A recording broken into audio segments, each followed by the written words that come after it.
everything that I will say will only be for my purposes of the debate, not my actual opinion. Okay, I will start my speech in 3, 2, 1.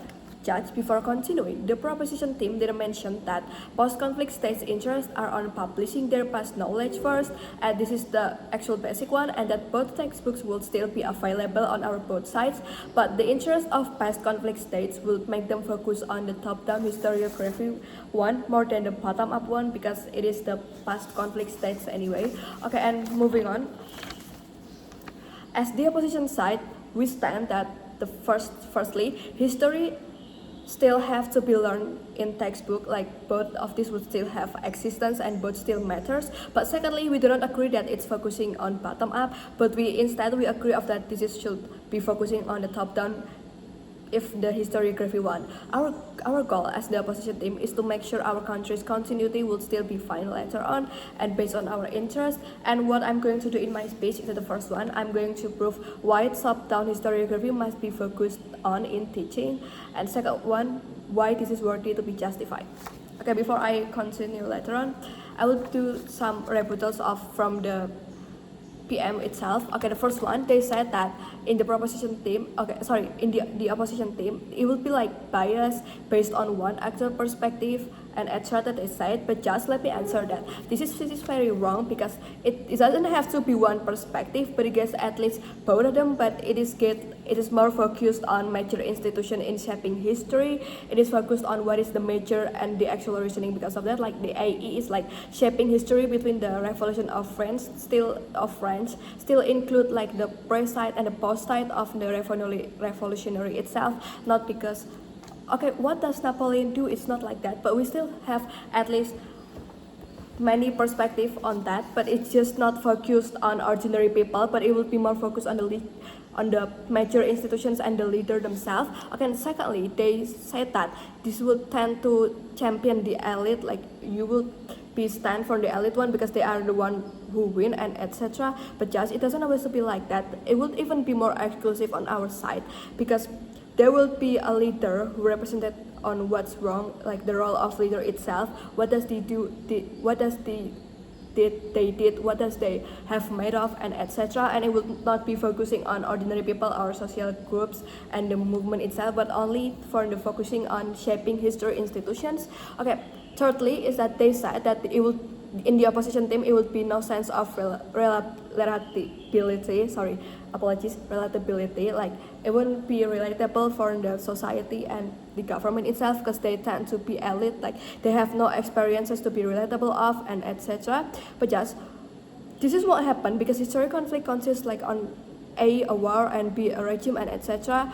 And they already said that it would be in their side, it would be more understandable and less systematic. But just let's see that on opposition, it would be even more exclusive, because we focus on changing what is the changing system by their leader and etc., which is it's the major. And even we know that how the leader of a country get on a fight with another one, and how they eventually falls, like i.e. like from the World War II, we could see that German and the Soviet Union has fight, and the purposes and the actual reasons of analysis why did German lost and etc. It would still be exist on our side, because we will focus on the major institutions. So even if the proposition has said that it would be biased, it would not give the actual reasons from the society itself, that is very very wrong, judge, because in our side it would be more exclusive on what they both did, like from the different perspective itself. We could even say that what's the wrong itself, like what is the actual reasons behind it, but it just only get represented by their leader. Okay, next they said that because the government have to give honor or immortalizing, because it's part of the moral obligation itself, that it would harm country's development for people's quality of life and oversimplify things and etc. Okay, firstly, why the proposition said that we oversimplify things, where top-down means that on the major shaping history itself, like actual causes, analytical reasons, and etc. And this is what history books are made for. So what the proposition eventually says, it's wrong, because we still have the existence on both our sides, and even it would be more exclusive on our side. Okay, before starting on my argument, my mechanism is that the first one, we will focus on top-down historiography, like book test would focus on top-down, the leader, their government, their shaping history, institution, etc. And secondly, the bottom-up one would still be there, but many textbooks would be in top-down historiography one, because that is what we are focusing on. Because on this way, people at least can learn on what's happening first by on their actual reasons, on the structural itself. Okay, moving on. First argument is how is the status quo. We could see that in the post-conflict states, they tend to have a conflict going on in the past, and they have a feeling where if they teach about the social groups, the individual, and etc., and people are learning it. The post-conflict states have a vigilance, like their own scarcity of the future, which they are scared of if this likely can happen again.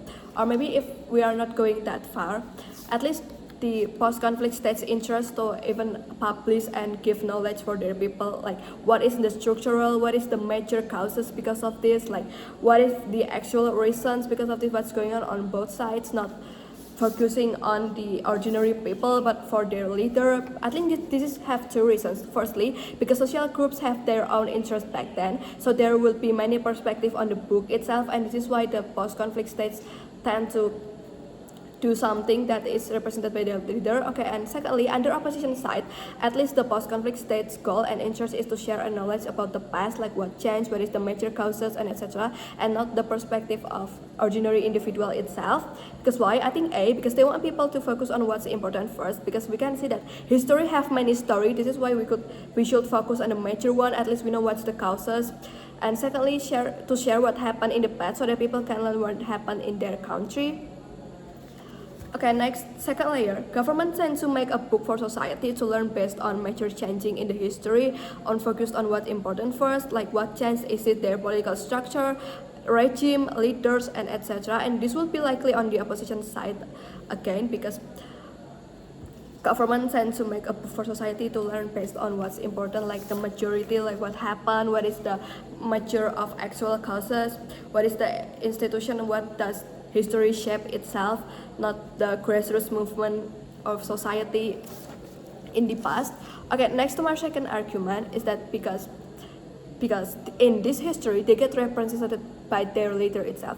Okay, now I'm going to bring you a representation as the principle, which it means that the society gets represented by individual as their leader, like i.e. revolutionary of France gets represented by Napoleon. But this could mean that, okay, maybe if this revolutionary gets represented, it wouldn't mean that there will be only one side or one bias like the proposition side. Even like my example, i.e. revolutionary of France gets represented by Napoleon, at least there will be another side. Like the example is Napoleon did fight